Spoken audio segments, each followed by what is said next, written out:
So kung nag-iisip-isip ka na lumipat, there's three things you have to consider. Okay? So, I'll let you know kung ano yung mga three things na kailangan mo consider kasi magkakaroon ka ng problema.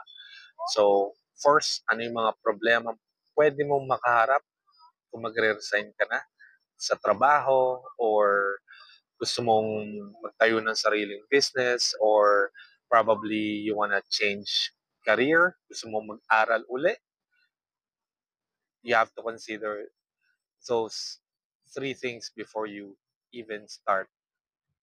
Okay? Two, move out.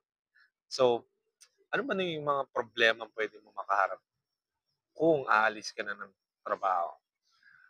Para sa akin, personally, is yung peace of mind. Magkakaproblema ka. So, marami kang iisipin kasi you have to consider yung mga bagay-bagay na mawawala sa'yo as you move.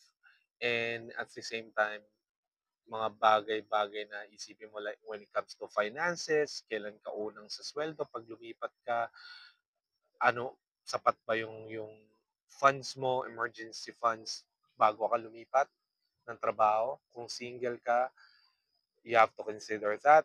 Lalo na kung may pamilya ka, you have to consider that more.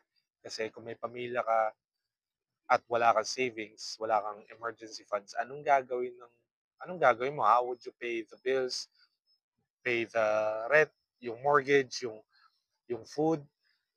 Anong gagawin mo? Yung mga gastusin mo. At marami ka pang iisipin when it comes sa finances mo, sa expenses mo, yung insurance, yung other bills, internet, etc. So, you have to be mindful kasi kung if you don't do these three things, magkakaproblema ka. So, ano yung tatlong yun? So, very briefly, first is you have to plan. You have to plan, pag-isipan mo, pagplanuhan mo, saan ka lilipat, ano yung mga bagay-bagay na magkakaroon ka, ano yung bagay na mawawala pag lumipat ka. Number two is make sure that your income increases. Huwag kang papayag na lumipat ka ng trabaho, yung income mo decrease kasi lalo ka magkakaproblema. I understand pagka maganda yung offer, other benefits, but make sure your income increases. And lastly, number three is talk to your boss before you even leave. Okay? Malay mo, gawan nila ng paraan.